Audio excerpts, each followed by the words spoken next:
إن الحمد لله نحمده ونستعينه ونستغفره ونعوذ بالله من شرور أنفسنا ومن سيئات أعمالنا.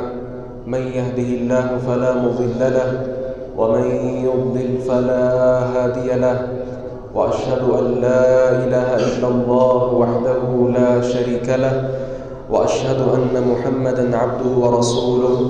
يا أيها الذين آمنوا اتقوا الله حق تقاته ولا تموتن إلا وأنتم مسلمون. يا أيها الناس اتقوا ربكم الذي خلقكم من نفس واحدة وخلق منها زوجها وبث منهما رجالا كثيرا ونساء، واتقوا الله الذي تساءلون به والأرحام، إن الله كان عليكم رقيبا. يا أيها الذين آمنوا اتقوا الله وقولوا قولا سديدا يصلح لكم أعمالكم ويغفر لكم ذنوبكم، ومن يطع الله ورسوله فقد فاز فوزا عظيما. أما بعد، فإن أصدق الحديث كتاب الله، وأحسن الهدي هدي محمد صلى الله عليه وسلم، وشر الأمور محدثاتها، وكل محدثة بدعة، وكل بدعة ضلالة، وكل ضلالة في النار. بسم الله الرحمن الرحيم. قاف والقرآن المجيد، بل عجبوا أن جاءهم منذر منهم فقال الكافرون هذا شيء عجيب، أئذا متنا وكنا ترابا ذلك رجع بعيد، قد علمنا ما تنقص الأرض منهم وعندنا كتاب حفيظ. بل كذبوا بالحق لما جاءهم فهم في أمر مريج. أفلم ينظروا إلى السماء فوقهم كيف بنيناها وزيناها وما لها من فروج، والأرض مددناها وألقينا فيها رواسي وأنبتنا فيها من كل زوج بهيج، تبصرة وذكرى لكل عبد منيب.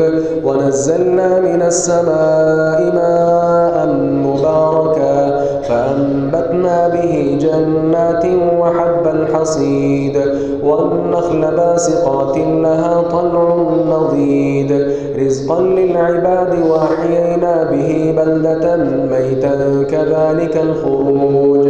كذبت قبلهم قوم نوح وأصحاب الرس وثمود وعاد وفرعون وإخوان لوط وأصحاب الأيكة وقوم تبع، كل كذب الرسل فحق وعيد.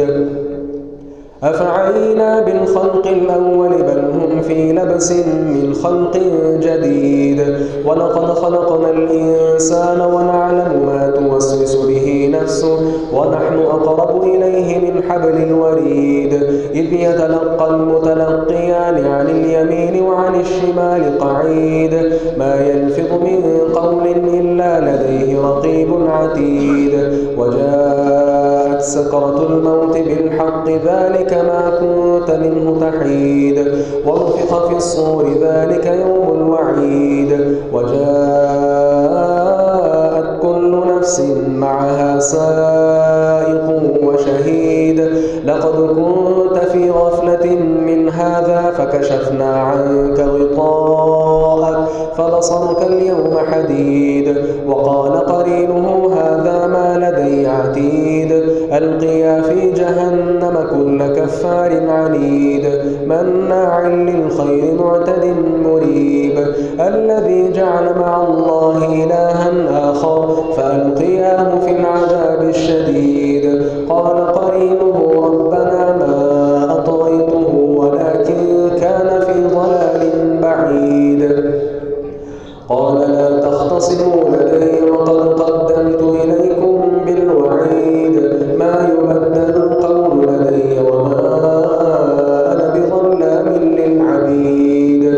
يوم ونقول لجهنم هل امتلأت وتقول هل من مزيد وأزلفت الجنة للمتقين غير بعيد هذا ما توعدون لكل أواب حفيظ من خشي الرحمن بالغيب وجاء بقلب منيب ادخلوها بسلام ذلك يوم الخلود لهم ما يشاءون فيها ولدينا مزيد وكم أهلكنا قبلهم من قرن هم أشد منهم بطشا فنقبوا في البلاد هل من محيص إن في ذلك لذكرى لمن كان له قلب أو ألقى السمع وهو شهيد ولقد خلقنا السماوات والأرض وما بينهما في 6 أيام وما مسنا من لغوب فاصبر على ما يقولون وسبح بحمد ربك قبل طلوع الشمس وقبل الغروب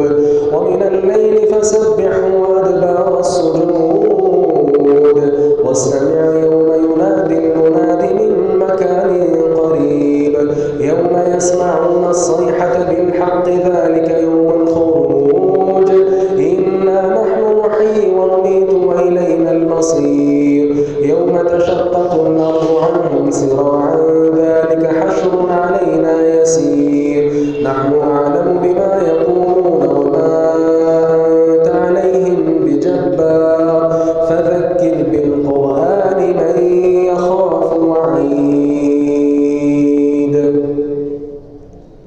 وقال سبحانه وتعالى في مقام آخر ولقد يسرنا القرآن للذكر فهل من مدكر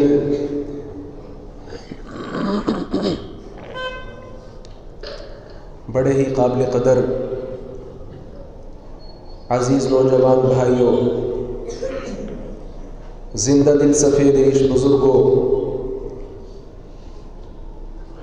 حیا کی چادر میں ملبوسات معززات ماؤں اور بہنوں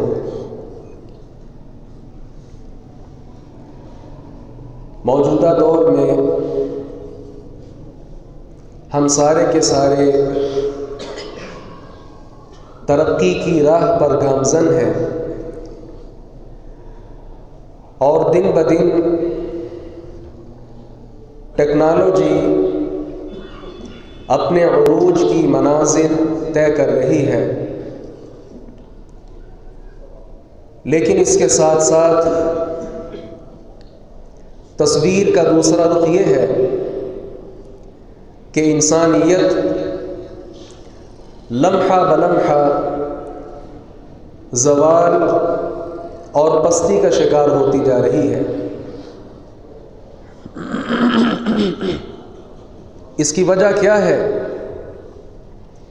بڑے بڑے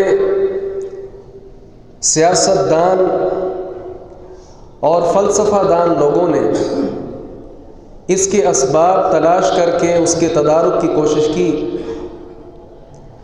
لیکن ہلکا سا مادی فائدہ ملنے کے سوا اور انسانیت کے ہاتھ کچھ نہیں آیا۔ آج جامع مسجد التقویٰ کے در و دیوار سے اور اس کے منبر کی صداؤں سے اس بات کا میں اعلان کرتا ہوں کہ ہماری کامیابی کا صرف واحد حل قرآن پاک کو اختیار کرنا ہے۔ اور اقبال نے کہا تھا وہ زمانے میں معزز تھے مسلمان ہو کر، تم خوار ہوئے تارک قرآن ہو کر۔ گزشتہ ادوار میں قرآن پاک کے ساتھ ہمارے اسلاف نے، ہمارے آباء و اجداد نے یاری لگائی تھی، قرآن پاک کے ساتھ تمسک اختیار کیا تھا، اس لیے اللہ رب العزت نے پوری دنیا پر ان کو عروج عطا کیا تھا۔ نبی مکرم صلی اللہ علیہ وسلم کا فرمان ذی شان ہے، یرفع اللہ تبارک و تعالی بلند کرے گا بہذا الکتاب اقواما، اس کتاب کے ذریعے کئی قوموں کو وَيَضَعُ بِهِ آخَرِينَ، اور اس قرآن کی وجہ سے اللہ تبارک و تعالیٰ کئی اقوام کو ذلیل اور رسوا کر دے گا۔ اور یہ سارے مناظر ہمارے سامنے ہیں، تاریخ کے اوراق اس بات کی شہادت دیتے ہیں، جنہوں نے قرآن کو پکڑا، سینے سے لگایا، اس کے ایک ایک لفظ کو سمجھنے کے لیے اپنی ساری توانائیوں کو صرف کر دیا، ایسے لوگ اللہ رب العزت کے ہاں دنیا میں بھی سرخروئی حاصل کر جاتے ہیں، اور آخرت تو اللہ نے انہی لوگوں کے لیے بنائی ہے۔ اور اس کے مقابلے میں بڑے بڑے علوم و فنون پیش کیے جاتے ہیں، لیکن قرآن کو چھوڑ کر بقیہ تمام علوم کو اختیار کرنا یہ صرف ایک فن کی حیثیت ہے، اور دنیا میں بھی اللہ رب العزت ایسے لوگوں کو ترقی عطا نہیں فرماتا۔ اور کل قیامت کے دن آپ جنت کی بات کرتے ہیں ایسے لوگوں کے لیے جنہوں نے قرآن کو اپنی زندگی سے نکال دیا، ایسے لوگوں کو اللہ رب العزت کے پیارے پیغمبر بھی اس وقت بد دعائیں دیں گے، اور جسے اللہ کا نبی بد دعا دے دے وہ جنت کا حقدار نہیں ہو سکتا۔ اس لیے ہماری کامیابی مضمر ہے تو کس میں؟ اللہ کی کتاب میں۔ نبی رحمت صلی اللہ علیہ وسلم نے فرمایا تھا ترکت فیکم امرین لن تضلوا ما تمسکتم بہما، دو چیزیں تم میں چھوڑ کر جا رہا ہوں، جب تک مضبوطی کے ساتھ انہیں پکڑے رکھو گے تم ہرگز گمراہ نہیں ہو سکتے۔ کتاب اللہ و سنت رسولہ، ایک اللہ کی کتاب ہے اور دوسرا اس کے نبی کا طریقہ ہے۔ آج جن اقوام نے کتاب اللہ کو پکڑا، یہاں اللہ رب العزت نے سبحان اللہ اعتصام بحبل اللہ اور تمسک بالکتاب اس طرح کے الفاظ استعمال کیے ہیں۔ تمسک کا مطلب عام پکڑنا نہیں ہوتا، بلکہ تمسک عربی زبان میں کسی چیز کو مضبوطی کے ساتھ پکڑنے کو کہتے ہیں۔ معذرت کے ساتھ قرآن ہماری زندگی میں ہے، لیکن کیسے ہے؟ جیسے اہل کتاب کی زندگیوں میں ان کی کتاب ہوتی ہے۔ افتؤمنون ببعض الکتاب وتکفرون ببعض، کیا تم کتاب کی کچھ باتوں پر ایمان لے آتے ہو اور کچھ باتوں کا انکار کر دیتے ہو؟ یہی معاملہ آج کے مسلمان کا ہے۔ قرآن کی جو آیت اچھی لگے مان لیتا ہے، اور جو من میں نہ آئے اسے جھٹلا دیتا ہے۔ ارے مسلمانی اسے نہیں کہتے۔ مسلمان کا مطلب ہوتا ہے تابع فرمان، تابع دار۔ اور ہمارے اسلاف تو اس طرح بات کو سمجھایا کرتے تھے، جس طرح ایک اونٹ ہے، آپ نکیل ڈال دیتے ہیں، چھوٹا سا بچہ بھی نکیل کو پکڑ کر جہاں لے جانا چاہے، اتنا بڑا توانا جانور اس کے ساتھ ساتھ چلتا رہتا ہے۔ سیم یہی معاملہ ایک مسلمان کا ہونا چاہیے کہ وہ فرما بردار ہو، جہاں کتاب اللہ اسے چلا کر لے جائے اسی کے ساتھ چل پڑے، جہاں پیغمبر علیہ السلام کا فرمان آ جائے ایک قدم اٹھانا تو دور کی بات، قدم اٹھانے کا سوچے بھی نہ، جہاں سنت رسول لے کر جاتی ہے انسان وہیں چلتا رہے۔ یہ ہے صحیح معنوں میں مسلمان۔ یاد رکھیے گا، قرآن پاک کے حوالے سے سب سے پہلی اور بڑی اہم گزارش، اور آج کے خطبہ جمعہ کا لب لباب یہ ہے کہ قرآن پاک کو سمجھ کر پڑھنا ہے۔ ماہ رمضان اس کی پرانوار اور مبارک ساعات قریب آ چکی ہیں۔ قرآن کے ساتھ ہر مسلمان اپنے تعلق کا اظہار کرے گا، لیکن یاد رکھنا قرآن پاک کی صرف تلاوت کر لینا یہ قرآن کا حق ادا نہیں کرنا، بلکہ قرآن پاک کی تلاوت کرنے کا اجر ہے، ہم مانتے ہیں، لیکن اصل مقصد اس قرآن کا یہ نہیں ہے کہ اللہ رب العزت نے یہ کتاب اتاری میں صبح سے شام تک 15 پارے پڑھ جاؤں، 20 پارے پڑھ جاؤں اور 18 19 20 گھنٹوں میں سارے کا سارا قرآن پڑھ جاؤں تو میں بہترین آدمی ہوں؟ نہیں، یہ قرآن اس لیے نہیں اتارا گیا تھا۔ ساری رات میں 5 10 پارے پڑھ جانے والے، یہ کامیابی نہیں ہے، یہ کامیابی نہیں ہے۔ قرآن پاک کی آیات بول کر اس بات کی شہادت دیتی ہیں کہ ہمیں اللہ رب العزت نے اس لیے نازل کیا ہے تاکہ ہمیں سمجھ کر پڑھا جائے۔ کتنی ہی آیات آپ اٹھاتے ہیں، کہیں ہدایت کا لفظ آپ کو ملتا ہے، کہیں تذکر کا لفظ ملتا ہے، کہیں تفکر کا لفظ ملتا ہے۔ ان سارے الفاظ کو جمع کر لیں تو مطلب کیا نکلتا ہے؟ یہ قرآن اس لیے نازل کیا گیا تاکہ عقل والے لوگ اس سے نصیحت حاصل کریں، اس سے فائدہ حاصل کریں اور اس کے معانی، تفاسیر اور معانی اور مطالب میں گہرا فہم حاصل کریں، غور و فکر کے ساتھ ان ساری آیات کو پڑھیں تاکہ ان کے اندر جو چھپے ہوئے اسرار اور رموز اور اشارات ہیں وہ ہماری زندگی کے سامنے واضح ہو جائیں۔ یاد رکھیے گا، قرآن پاک میں تدبر اختیار کرنے کا حکم بھی ہے۔ اللہ رب العزت نے سورہ صاد میں فرمایا، کتاب انزلناہ الیک مبارک لیتذکروا آیاتہ ولیتذکر اولو الالباب۔ یہ کتاب ہم نے آپ پر اتاری ہے، بڑی برکتوں والی یہ کتاب ہے، اس لیے نازل کی تاکہ لوگ اس کی آیات سے نصیحت پکڑیں اور عقلوں والے اس قرآن سے نصیحت حاصل کریں۔ یاد رکھیے گا، اس ضمن میں مشہور تابعی امام حسن بصری رحمہ اللہ فرماتے ہیں، تفسیر ابن کثیر میں حافظ ابن کثیر رحمہ اللہ نے ان کے اس فرمان کو نقل کیا، اور امام حسن بصری رحمہ اللہ قسم اٹھا کر کہتے ہیں، اللہ تبارک و تعالی کی کتاب کو سمجھ کر پڑھنا یہی در حقیقت اس قرآن کا حق ادا کرنا ہے۔ اس قرآن کی آیات کو صرف پڑھ لینا، اس کے الفاظ کو اپنی زبان سے دہرا لینا، اس کا معنی قرآن فہمی نہیں ہے۔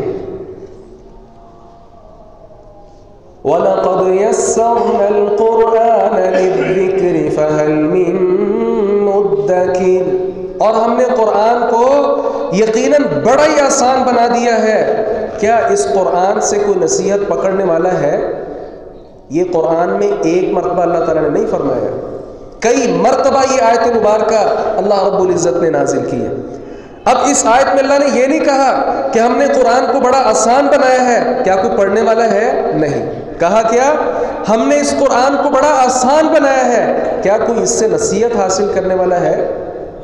پڑھنے کا لفظ نہیں اللہ نے بولا، لفظ کون سا بولا؟ نصیحت حاصل کرنے کا۔ اور 20 آیات اس بات پر دلالت کرتی ہیں کہ اس قرآن کو اللہ رب العزت نے ہدایت کا، رہنمائی کا ذریعہ بنایا۔ الف لام میم ذالک الکتاب لا ریب فیہ ھدی للمتقین۔ اہل تقوی، متقی لوگوں کے لیے اللہ رب العزت نے اس قرآن کو سراسر ہدایت بنا دیا ہے۔ ویسے تو اس قرآن میں ہدایت سب کے لیے ہے، مومنوں کے لیے بھی ہدایت ہے، کافروں کے لیے بھی ہدایت ہے، لیکن انجام کے اعتبار سے اللہ رب العزت نے ہدایت کا تعلق اہل تقوی لوگوں کے ساتھ بیان کیا، کیونکہ اس ہدایت کو اختیار کون کرتے ہیں؟ متقی لوگ۔ ویسے تو کافر بھی یہ قرآن پڑھے دل و دماغ کی کھڑکیاں کھول کر اور ہر قسم کے تعصب کی اینکوں کو اتار کر اس قرآن کو پڑھے، اس قرآن کی چاشنی اس کے دل و دماغ میں ایسے رچ بس جائے گی جیسے رس گھولتا ہے، اور اس قرآن کی حلاوت اور مٹھاس اس کے دل و دماغ تک وہ آدمی خود محسوس کرے گا۔ یہ صحابہ کرام اسلام کیسے لائے تھے؟ یہ قرآن ہی تو سنتے تھے، یہ قرآن سنتے تھے، اور اس قرآن کا اثر ان کے دل و دماغ میں اس قدر جگہ پکڑ جاتا کہ وہ اسلام قبول کیے بغیر نہیں رہ سکتے تھے۔ اس لیے اس قرآن کے اندر ہدایت اہل تقوی کے لیے تو ہے ہی ہے، اہل کفر کے لیے بھی ہے۔ بے شمار آیات ہیں جن میں اس بات کا تذکرہ ہے۔ یاد رکھیے، دوسری بات یہ ہے، جو آدمی قرآن کو سمجھ کر پڑھتا ہے، قرآن کا فہم، اس کی تفسیر کا علم حاصل کرتا ہے، بعد ترجمہ قرآن پڑھتا ہے، اللہ رب العزت کی طرف سے بڑے فضائل اور بڑے ثمرات ایسے آدمی کو ملتے ہیں۔ یاد رکھیے، قرآن کا اصل مقصد ہدایت ہے۔ جب اس قرآن کے آیات کا ترجمہ مفہوم ہمیں آتا ہی نہیں ہوگا، ہم ہدایت حاصل کیسے کریں گے؟ شہر رمضان الذی انزل فیہ القرآن ھدی للناس وبینات من الھدی والفرقان۔ رمضان کا وہ مہینہ ہے جس میں ہم نے قرآن پاک کو نازل کیا، اور یہ قرآن ھدی للناس، سارے کے سارے لوگوں کے لیے سراسر ہدایت بنا کر ہم نے بھیجا ہے، اور اس قرآن میں روشنیاں ہیں، اور یہ قرآن حق اور باطل میں فرق کرنے والی سب سے بڑی کتاب ہے۔ یہ قرآن آپ کو بتاتا ہے کون سا رستہ بہتر ہے اور کون سا رستہ بدتر ہے۔ یہ قرآن کھرے اور کھوٹے کو الگ کر کے دکھاتا ہے۔ جب ہم عرب نہیں ہیں، ہم عجم ہیں، عربی زبان ہم جانتے نہیں ہیں، پھر اس قرآن کی صرف تلاوت کے ساتھ ہم قرآن کی حلاوت اور مٹھاس کیسے محسوس کر سکتے ہیں؟ ایک عرب عالم دین کو میں سن رہا تھا، فرمانے لگے ہمارے ہاں لوگ دعا کرتے وقت رو پڑتے ہیں۔ کیوں؟ انہیں پتہ چل رہا ہوتا ہے کہ میں اللہ رب العزت سے بات کر رہا ہوں، اللہ تعالیٰ سے کلام کر رہا ہوں۔ کوئی بیٹا مانگ کر رو رہا ہے، کوئی کسی اور دعا میں مصروف ہے، اللہ رب العزت سے مناجات کے وقت رو رہا ہے، لیکن قرآن پڑھا جا رہا ہوتا ہے اور اس کی آنکھیں اشکبار نہیں ہوتی۔ انہوں نے فرمایا اس کی وجہ یہ ہے کہ قرآن پاک کا مفہوم ہمیں نہیں آتا۔ اگر قرآن کا مفہوم آئے، واللہ جس طرح آدمی دعا کر کے روتا ہے، اس سے کہیں بڑھ کر قرآن پاک پڑھتے وقت یا قرآن پاک کی تلاوت سنتے وقت کو روئے۔ کیوں؟ اسے معلوم ہو جائے یہ اللہ رب العزت کی کلام ہے، اللہ تعالیٰ نے یہ باتیں کی تھیں، وہ باتیں اس وقت دہرائی جا رہی ہیں۔ ان آیات میں کہیں جہنم کا تذکرہ ہوتا ہے، ان آیات میں کہیں جنت کے داخلے کے تذکرے ہوتے ہیں، کہیں ان آیات میں گزشتہ اقوام کی بربادی کے واقعات ہوتے ہیں۔ انسان کو خود بخود رونا آتا ہے کہ اللہ رب العزت حق کا رستہ مجھے دکھا دے۔ اس لیے عزیز بھائی، اس قرآن کے مقاصد میں سے سب سے بڑا مقصد کیا ہے؟ اس قرآن کو سمجھ کر پڑھا جائے۔ یاد رکھیے گا، قرآن جو انسان سمجھ کر پڑھتا ہے اور سمجھ کر قرآن پاک کو آگے پڑھاتا ہے، ایسا انسان دنیا میں سب سے بہترین آدمی کہلاتا ہے۔ بڑے بڑے لوگ ہیں، کوئی مسجد تعمیر کرتا ہے، کوئی انسان کی صحت کا خیال کرتے ہوئے ہاسپٹل بناتا ہوگا، کوئی فلاحی ادارے چلاتا ہوگا، بڑے بڑے نیکی کے کام موجود ہیں، لیکن یہ سارے نیک لوگ اس قاری قرآن کی، اس کو اللہ رب العزت نے جو مقام دیا، اس کی عزت تک یہ لوگ نہیں پہنچ سکتے، کیونکہ رسول اللہ صلی اللہ علیہ وسلم نے فرمایا تھا خیرکم من تعلم القرآن وعلمہ، تم میں سے بہترین شخص وہ ہے جو قرآن کو سیکھتا ہے اور اس کو آگے سکھاتا ہے۔ عثمان رضی اللہ عنہ کے دور میں جب انہوں نے اس حدیث کو بیان کیا، ابو عبد الرحمن سلمی رحمہ اللہ فرماتے ہیں انہوں نے گویا مجھے اس جگہ پر بٹھا دیا، اب میں اس جگہ پر بیٹھا ہوں اور میرا صرف ایک کام ہے، لوگ میرے پاس آتے ہیں اور میں ان کو قرآن پڑھاتا اور سمجھا دیتا ہوں۔ عثمان شہید ہو گئے، علی المرتضیٰ کا دور آیا، انہوں نے بھی شہادت کو حاصل کیا، ان کے بعد حسن آئے، حسین آئے، امیر معاویہ تشریف لائے، یزید آئے، بڑے بڑے حکمران گزرے، حتیٰ کہ حجاج بن یوسف کا دور آ گیا، اور یہ ابو عبد الرحمن سلمی ادھر بیٹھ کر اتنے سالوں سے قرآن پاک کی تعلیم دے رہے تھے، کیونکہ انہوں نے ایک حدیث سنی تھی کہ بہترین آدمی وہ ہے جو قرآن پاک سیکھتا اور سکھاتا ہے۔ ایک محتاط سا اندازہ بھی آپ لگائیں تو تقریباً 30 سال کا تو یہ عرصہ بن جاتا ہے۔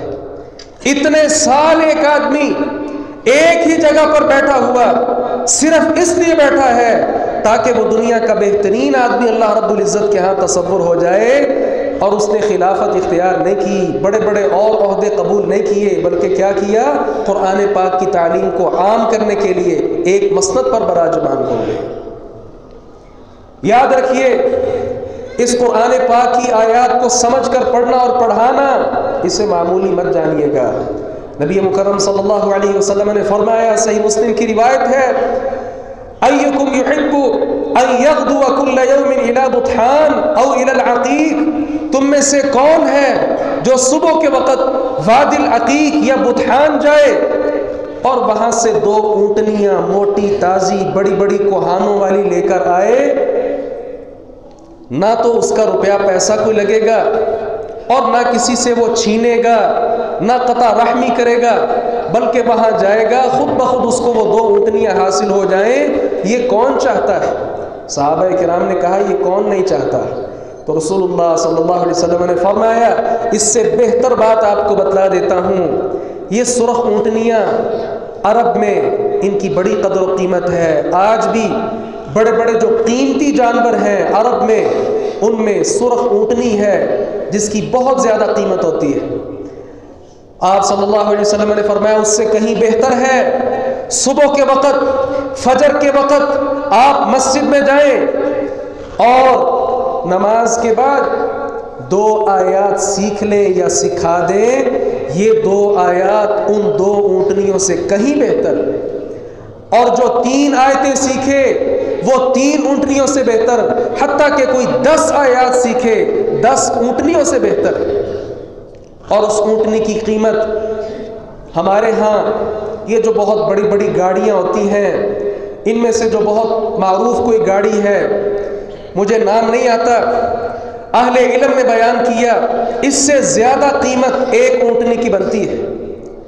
اور آج اگر میں کہوں کہ یہ بڑی گاڑیاں صبح کے وقت کوئی آدمی کسی بازار میں کسی شو روم میں جائے اور بغیر کسی قیمت کے اس کو 2 گاڑیاں مل جائے، ہم میں سے کون نہیں چاہتا ہے؟ اور اس سے کہیں بڑھ کر اجر اور فضیلت یہ ہے کہ آدمی فجر کے وقت آئے اور مسجد سے 2 آیات سیکھ کر یا کسی کو سکھا کر چلا جائے، اس کا اجر اللہ رب العزت کے ہاں کہیں زیادہ ہے۔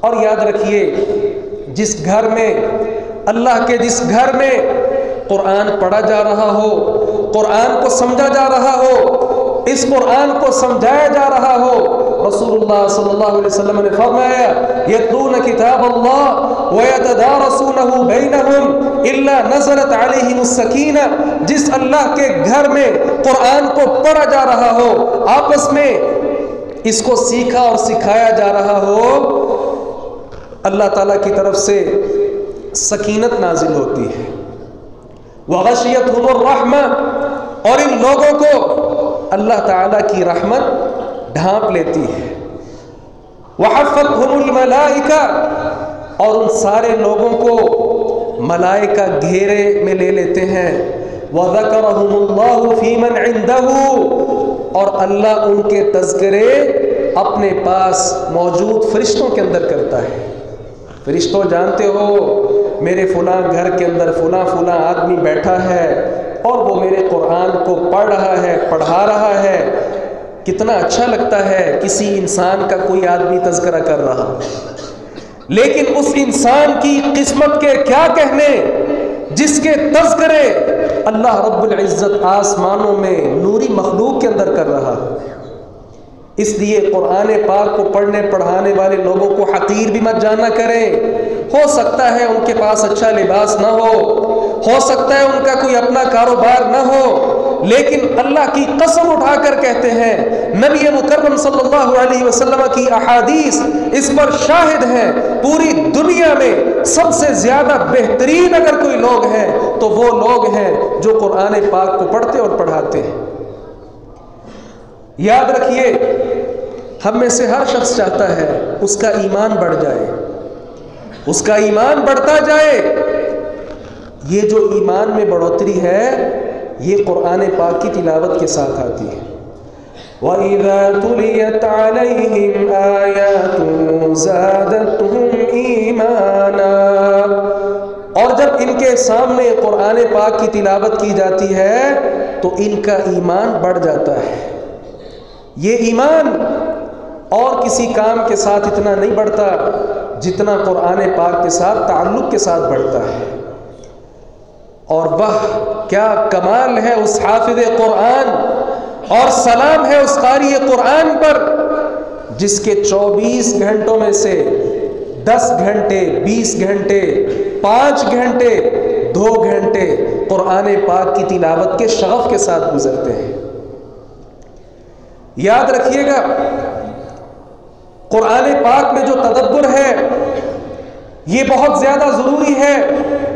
پیغمبر علیہ السلام کو دیکھیے، حذیفہ رضی اللہ عنہ بیان فرماتے ہیں، نبی علیہ السلام کی نماز کی کیفیت پتہ کیا ہوتی تھی؟ یقرأ مترسلا، آپ قرآن پڑھتے تھے نماز میں ٹھہر ٹھہر کر، اور بعض روایات میں ہے یقرأ حرفا حرفا، آپ اس قدر آہستہ آہستہ قرآن پڑھتے کہ ایک ایک حرف سمجھ آ رہا ہوتا تھا۔ بڑی روانی کے ساتھ، بڑی خوش اسلوبی کے ساتھ نبی علیہ السلام قرآن پڑھتے تھے۔ اذا مر بآیت فیہا تسبیح سبح، آیات پڑھتے وقت جہاں کسی آیت میں تسبیح کا لفظ ہوتا تو وہاں سبحان اللہ پڑھتے تھے۔ وَإِذَا مَرَّ بِسُؤَالٍ سَأَلَ، اور جب کسی سوال والی آیت سے گزرتے وہاں اللہ سے جنت کا، مغفرت کا سوال کرتے تھے۔ وَإِذَا مَرَّ بِتَعَوُّذٍ تَعَوَّذَ، اور جب کسی آیت تعوذ سے گزرتے وہاں شیطان سے، اس کے چیلوں سے، اور جہنم سے اور اس کے عذاب سے اللہ تبارک و تعالیٰ کی پناہ مانگتے تھے۔ اب وہ قاری قرآن جو بڑی سپیڈ کے ساتھ قرآن پڑھ رہا ہے اسے تو پتہ ہی نہیں چلے گا تسبیح کہاں آئی، آیت سوال کون سی ہے، آیت تعوذ کون سی ہے۔ اس لیے نبی مکرم صلی اللہ علیہ وسلم کی نماز میں جو قرات ہوتی تھی اسے اپنے پلے باندھ لیجئے۔ نبی مکرم صلی اللہ علیہ وسلم قرآن جہاں خوبصورت پڑھتے تھے وہاں آپ کو یہ شوق بھی ہوتا تھا کہ کوئی قرآن پڑھے تو میں سنوں۔ عبداللہ ابن مسعود سے ایک بار نبی علیہ السلام فرماتے ہیں، اقرأ علی، عبداللہ میرے پاس قرآن کی تلاوت تو کرو۔ کہنے لگے، اللہ کے نبی میں آپ کے سامنے تلاوت کروں؟ آپ نے کہا، ہاں، انی اشتہی ان اسمعہ من غیری، میں چاہتا ہوں اپنے علاوہ کسی اور سے بھی اس قرآن کو سنوں۔ عبداللہ ابن مسعود کی قسمت کے کیا کہنے، قرآن پڑھتے جا رہے ہیں اور جس پر قرآن اترا تھا وہ مبارک شخصیت قرآن سنتی جا رہی ہے۔ قرآن پڑھتے گئے حتیٰ کہ اس آیت مبارکہ پر پہنچے، فَكَيْفَ إِذَا جِئْنَا مِن كُلِّ أُمَّةٍ بِشَهِيدٍ وَجِئْنَا بِكَ عَلَى هَؤُلَاءِ شَهِيدًا۔ نبی مکرم صلی اللہ علیہ وسلم فرماتے ہیں، کف، رک جاؤ۔ عبداللہ ابن مسعود کہتے ہیں میں رک گیا، تلاوت قرآن کو ختم کیا، کیا دیکھتا ہوں، فَرَأَيْتُ عَيْنَيْهِ تَذْرِفَانِ، میں دیکھتا ہوں کہ پیارے پیغمبر صلی اللہ علیہ وسلم کی آنکھوں سے آنسو بہ رہے ہیں۔ یہ قرآن کا اثر تھا، یہ قرآن کی چاشنی تھی جو پیارے پیغمبر صلی اللہ علیہ وسلم کو حاصل تھی۔ اور آپ کی نماز تو اتنی شاندار ہے، مطرف اپنے والد جناب شخیر سے بیان کرتے ہیں، وہ کہتے ہیں رأیت رسول اللہ صلی اللہ علیہ وسلم یصلی وفی صدرہ عزیز کعزیز الرحا من الصدر، میں نے دیکھا نبی مکرم صلی اللہ علیہ وسلم نماز پڑھ رہے ہیں اور آپ کے سینہ سے آواز آ رہی ہے جس طرح چکی پسنے کی آواز آتی ہے، من البکا، وہ آواز رونے کی آ رہی تھی۔ یہ وہ نبی ہیں جن کا کوئی گناہ ہی نہیں تھا، بخشے بخشائے ہمارے نبی، اس کے باوجود قرآن پاک کے ساتھ گہرا تعلق تھا۔ اور مت سمجھیے گا کہ اس قرآن کا حق صرف نبی مکرم صلی اللہ علیہ وسلم نے ادا کیا پھر بس نہیں، صحابہ کرام بھی وہ نفوس قدسیہ ہیں جنہوں نے اس قرآن کو سمجھ کر پڑھا اور اس کا حق ادا کیا، اور یہ سبق چھوڑ کر گئے کہ ہمارے بعد آنے والے جتنے لوگ ہیں وہ بھی قرآن کے ساتھ حقیقی تعلق استوار کریں اور اس قرآن کو سمجھ کر پڑھے جیسے محمد رسول اللہ نے سمجھ کر پڑھا اور جیسے صحابہ کرام نے اس کی تعلیم ہمیں دی ہے۔ اس کائنات کے، اس امت کے سب سے عظیم آدمی ابو بکر صدیق رضی اللہ عنہ تھے۔ امی جان عائشہ بیان فرماتی ہیں صحابہ کرام میں ابو بکر صدیق رضی اللہ عنہ بڑے رونے والے آدمی تھے، وَكَانَ رَجُلًا بَكَّا، بڑی جلدی رو پڑتے تھے۔ اور ابو بکر رضی اللہ عنہ سبحان اللہ اپنے گھر میں انہوں نے جو کھلا صحن ہوتا ہے، اور مجھے یہ سمجھ آتی ہے کہ گھر کے دروازے کے باہر جو کھلی جگہ ہوتی ہے وہاں ابو بکر صدیق رضی اللہ عنہ کھڑے ہو جاتے اور نماز پڑھتے تھے، اور نماز میں قرآن پڑھتے اور قرآن کا اثر ان پر ہوتا، روتے جاتے، حتیٰ کہ امی جان عائشہ بیان کرتی ہیں مشرکین کی عورتیں اور ان کے بچے آ کر کھڑے ہو جاتے، ابو بکر کو کیا ہو گیا، ابو بکر ہیں، اپنے رب کے سامنے کھڑے ہو کر عبادت میں مگن ہیں اور اس قرآن کی چاشنی کا مزہ اور ثواب دے رہے ہوتے تھے۔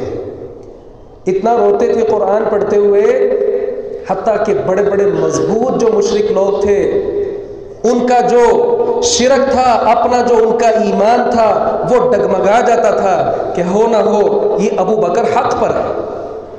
بڑے بڑے لوگوں کا ایمان متزلزل ہو جاتا ابو بکر صدیق رضی اللہ عنہ کے اس عمل پر۔ اور عمر ابن خطاب کو کون نہیں جانتا، بڑے سخت دل آدمی تھے، بات بات پر کہتے دعنی یا رسول اللہ اضرب عنق هذا المنافق، اے نبی مجھے چھوڑیے، اس منافق کی گردن مار دیتا ہوں۔ دین کے معاملے میں کتنے سخت تھے۔ یہ شیطان ہمارا پیچھا نہیں چھوڑتا، یہ وہ شیطان ہے جو عمر ابن خطاب کا راستہ اختیار نہیں کرتا تھا، جس راستے پر عمر چل پڑتے شیطان راستہ بدل لیتا تھا۔ اتنا دین کی مضبوطی رکھنے والا یہ آدمی، لیکن قرآن کے مقابلے میں اس کا دل بڑا ہی نرم تھا۔ یہ قرآن اتنی زبردست کتاب ہے جسے سمجھ کر پڑھا جائے بڑے بڑے پتھر دل جو ہیں وہ بھی بہہ پڑتے تھے، نرم ہو جاتے تھے۔ عمر ابن خطاب رضی اللہ عنہ قربان جائیے، امام حسن بصری رحمہ اللہ فرماتے ہیں یمر بالآیت فی ورده فتخنقه العبرة فیبکی حتی یسقط۔ عمر ابن خطاب جب قرآن پڑھتے، کوئی ایک آیت پڑھتے، اس آیت کا ان پر گہرا اثر پڑ جاتا حتیٰ کہ وہ کھڑے کھڑے نیچے گر پڑتے تھے۔ ثم يلزم بيته حتى يعاد، اتنے بیمار پڑ جاتے اپنے گھر میں ہی رہتے حتیٰ کہ باہر سے لوگ ان کی بیمار پرسی کرنے کے لیے آیا کرتے تھے۔ اتنا گہرا قرآن کے ساتھ تعلق، اور عثمان کو کون نہیں جانتا، خود فرماتے ہیں کوئی دن نہیں گزرا کہ میں نے قرآن کا صفحہ نہ دیکھا ہو۔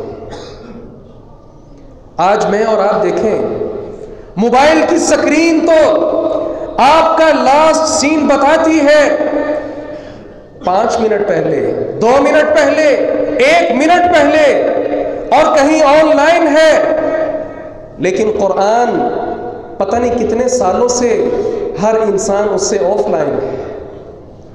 عثمان کا تعلق قرآن سے اتنا مضبوط تھا حتیٰ کہ ان کی شہادت بھی فَسَيَكْفِيكَهُمُ اللَّهُ یہ آیت مبارکہ پڑھ رہے تھے جب ان کی شہادت ہوئی ہے۔ یاد رکھیے گا، امام طبری رحمہ اللہ نے تفسیر طبری میں صحابہ کرام کا یہ قول نقل کیا۔ صحابہ کرام خود کہتے ہیں ہم میں سے جب کوئی آدمی 10 آیات پڑھ لیتا لم يجاوزهن حتى يعرف معانيهن والعمل بهن، 11ویں آیت نہیں سیکھتا تھا یہاں تک کہ ان 10 آیتوں پر صحیح سے ان کو سمجھ لیتا اور ان پر عمل پیرا ہو جاتا۔ اور ہم بات کر رہے تھے عمر ابن خطاب کی، سنیے ان کے بیٹے سے کیا کہتے ہیں۔ عبداللہ ابن عمر رضی اللہ عنہما فرماتے ہیں میرے باپ وہ باپ ہیں جنہوں نے 12 سال لگا کر سورۃ البقرہ سمجھی تھی۔ آج میں اور آپ ڈرتے ہیں اپنے بچے کو درس نظامی کروانے کے لیے 5-6 سال سے ہم ڈرتے ہیں۔ عمر ابن خطاب جس سے بڑھ کر دیندار کوئی شخص نہیں تھا، 12 سال لگا دیے ایک سورہ مبارکہ کو سمجھنے سے۔ اور عبداللہ ابن مسعود کی بات ہم کر رہے تھے، انہوں نے کہا علم کے 10 حصے کرو۔ حافظ ابو خیثمہ زہیر النسائی نے اپنی کتاب العلم میں صحیح سند کے ساتھ عبداللہ ابن مسعود کا یہ اثر پیش کیا، کہتے ہیں علم کے 10 حصے کر دو نا تو 9 حصے عمر کے پاس تھے۔ اتنا دیندار آدمی تھا عمر ابن خطاب۔ اور جامع ترمذی کی روایت، نبی علیہ السلام نے فرمایا میں نے خواب دیکھی، میرے سامنے لوگ پیش کیے گئے جنہوں نے قمیضیں پہنی تھیں، کسی کی قمیض اس کی چھاتی تک تھی، کسی کی قمیض تھوڑی نیچے، اور ایک آدمی میں نے دیکھا اس کی اتنی لمبی قمیض تھی حتیٰ کہ وہ چل رہا تھا اور اس کی قمیض پیچھے گھسٹ رہی تھی، اتنا لمبا کرتا اس نے پہنا تھا۔ اور آپ نے کہا وہ عمر بن خطاب تھا۔ صحابہ کرام نے کہا ہے نبی آپ نے پھر اس خواب کی تعبیر کیا کی؟ کہا دینداری سب سے زیادہ عمر ابن خطاب کو عطا ہوئی، اس کے باوجود دیکھیے 12 سال کا عرصہ لگا ایک سورہ مبارکہ کو سمجھنے سے۔ شارٹ کورسز کرواتے ہیں، ایک دن میں سارا قرآن پڑھ لیتے ہیں۔ نہیں بھائی، ایک دن میں سارا قرآن پڑھنے کے ساتھ یہ قرآن سمجھ نہیں آئے گا۔ طوطے کی طرح آپ پڑھتے رہیں، کیا فائدہ اس قرآن کا؟ اور ہم میں سے بڑے حضرات ایسے ہیں جو اپنے بچوں کو حفظ قرآن کرواتے ہیں، بڑی سعادت کی بات ہے، واللہ بڑی خوشی کی بات ہے، لیکن ساتھ دکھ اس بات پر ہوتا ہے قرآن تو آپ حفظ کروا لیتے ہیں لیکن اس کے بعد اس قرآن کا جو مفہوم ہے، اس کی جو تفسیر ہے، اس کے لیے اپنے بچے کو وقف نہیں کرتے، نتیجتاً سارا وہ قرآن بھول بھی جاتا ہے اور اس قرآن کے جو مقاصد تھے وہ بھی حاصل نہیں کر پاتا ہے۔ مثال کے طور پہ میں چند آیات پڑھتا ہوں۔ وَقَضَى رَبُّكَ أَلَّا تَعْبُدُوا إِلَّا إِيَّاهُ وَبِالْوَالِدَيْنِ إِحْسَانًا إِمَّا يَبْلُغَنَّ عِندَكَ الْكِبَرَ أَحَدُهُمَا أَوْ كِلَاهُمَا فَلَا تَقُل لَّهُمَا أُفٍّ وَلَا تَنْهَرْهُمَا وَقُل لَّهُمَا قَوْلًا كَرِيمًا وَاخْفِضْ لَهُمَا جَنَاحَ الذُّلِّ مِنَ الرَّحْمَةِ وَقُل رَّبِّ ارْحَمْهُمَا كَمَا رَبَّيَانِي صَغِيرًا۔ اب اگر کوئی بچہ ان آیات کی تلاوت کر رہا ہو، صبح کے وقت اس نے قاری صاحب کو سبق سنانا ہو، قرآن پڑھ رہا ہے، اس کے والد آ جاتے ہیں بیٹا باہر سے سبزی لا دو، وہ آگے سے کیا کہتا ہے؟ میں نہیں لاؤں گا کیونکہ میں نے سبق یاد کرنا ہے، صبح قاری صاحب سے مار کھاؤں گا میں۔ اب اگر اس بچے کو پتا ہو کہ میں کون سی آیات پڑھ رہا ہوں، ان آیات میں اللہ رب العزت نے تو ماں باپ کو اف تک کہنے سے بھی منع کیا ہے، طوطے کی طرح قرآن پڑھنے سے یہ قرآن نہ آئے گا اور نہ اس کی حلاوت ہمارے سینوں میں محسوس ہو سکتی ہے، بلکہ اس قرآن کے فہم کو اگر ہم چھوڑ دیں گے نا،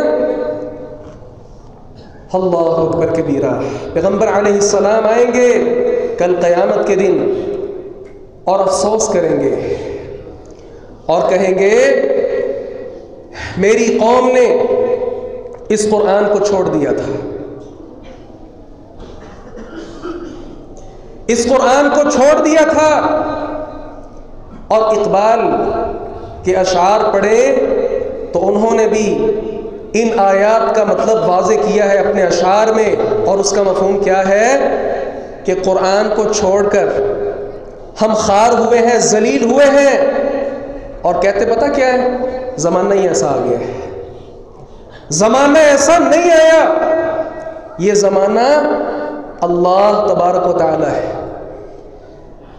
اللہ رب العزت نے فرمایا آدم کا بیٹا مجھے گالی دیتا ہے، یسب الدہر، یہ زمانے کو گالی دیتا ہے، وَأَنَا الدَّهْرُ، جبکہ زمانہ میں ہوں، اقلب اللیل والنہار، دن اور رات کو میں ہیر پھیر کرتا ہوں، یہ دن اللہ چڑھاتا ہے، رات کی تاریکی اللہ لے کر آتا ہے۔ اس وقت یہ جو 15ویں صدی ہم گزار رہے ہیں اور دوسرے اعتبار سے 21ویں صدی ہم جو گزار رہے ہیں، یہ اللہ تعالیٰ نے بھیجی ہے، میرا اور آپ کا اس میں کیا کمال ہے؟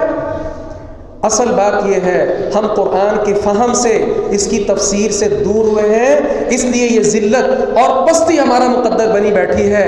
آئیے اللہ رب العزت سے عہد کیجئے، آج سے اس قرآن پاک کے ساتھ مضبوطی والا جو تعلق ہے وہ ہم نہ صرف یہ کہ خود اختیار کریں گے بلکہ اپنی اولادوں کو اور اپنے جتنے رفقا گھر والے ہیں سب کو اس طرف دعوت دیں گے، اس قرآن کو پڑھیں، ایک ایک حرف پر کم از کم 10 نیکیاں اللہ رب العزت عطا کرتا ہے، لیکن اس قرآن کو سمجھ کر پڑھنا بہت ضروری ہے تاکہ پتہ چلے اللہ تبارک و تعالی ہم سے کیا تقاضے کرتا ہے۔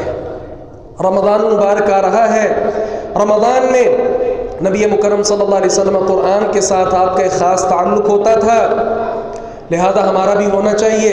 مساجد میں ترجمۃ القرآن اور تفسیر قرآن کی کلاسز کا انعقاد کیا جانا چاہیے، جہاں ہوتا ہے وہاں آپ شرکت کریں، اور میں تو یہ کہوں گا ہر گھر کے اندر ترجمۃ القرآن کلاس کا آغاز کیجیے۔ آپ خود پڑھا سکتے ہیں، خود پڑھائیے، نہیں تو کسی معزز استاذ کا ارینج کیجئے، ہفتے میں 1 کلاس ہی صحیح، ہفتے میں 1 گھنٹہ ہی صحیح آپ کے گھر وہ تشریف لائیں، اپنے پڑوسی کو بلا لیں، حتیٰ کہ 2-3 لوگ بھی بیٹھ جائیں، کوئی حرج نہیں، اور کوئی بھی نہ آئے، اکیلے ہی بیٹھ کر اس قرآن کو سمجھنا شروع کر دیں۔ گھر گھر کے اندر ترجمۃ القرآن کی کلاسز کا اہتمام ہونا چاہیے۔ اس قرآن سے دوری واللہ بہت بڑی گمراہی ہے، اور اللہ رب العزت کو کل قیامت کے دن ہم کیا جواب دیں گے کہ ایک کتاب تو نے اتاری تھی، ہم 60 سال 70 سال 80 سال کی زندگی بسر کر چکے، ایک آیت کا مطلب بھی نہیں ہمیں آتا۔ اللہ تبارک و تعالی ہمیں سمجھنے اور عمل کرنے کی توفیق عطا فرمائے۔ وآخر دعوانا الحمدللہ رب العالمین۔ إن الحمد لله نحمده ونستعينه ونستغفره ونعوذ بالله من شرور أنفسنا ومن سيئات أعمالنا، من يهده الله فلا مضل له ومن يضلل فلا هادي له، وأشهد أن لا إله إلا الله وحده لا شريك له، وأشهد أن محمدا عبده ورسوله، أما بعد۔ رمضان المبارک کی ساعات قریب ہیں، اس لیے مستعد ہو جائیے، تیار ہو جائیے، دعائیں بھی کیجیے اللہ تبارک و تعالی ہماری زندگی بڑھا دے تاکہ اس مبارک رمضان کی جو ساعات ہیں وہ ہمیں نصیب ہو سکے، اور جب یہ رمضان آ جائے پھر صحیح معنوں میں اللہ تبارک و تعالی ہمیں اپنا عبادت گزار بندہ بنا لے، اور جب یہ رمضان گزر جائے اللہ تبارک و تعالی ہمارے جو اعمال ہوں ان کو اپنی بارگاہ میں قبول فرما لے۔ جتنے اہل اسلام بیمار ہیں اللہ تعالیٰ تمام بیماروں کو صحت کاملہ عاجلہ نصیب فرمائے، پریشانوں کی پریشانیاں اللہ دور فرمائے، مقروضوں کے قرضے اللہ جلد ادا فرمائے، ہمارے دل جو اجڑ گئے ہیں اللہ تبارک و تعالیٰ قرآن کی محبت اور اس کی چاشنی کے ساتھ ہمارے ان دلوں کو رونقیں بخش دے، اور اس قرآن کو ہماری زندگی کا اللہ تبارک و تعالیٰ اوڑھنا بھی چھوڑنا بھی نہ دے۔ سبحان ربک رب العزت عما یصفون وسلام علی المرسلین والحمد للہ رب العالمین۔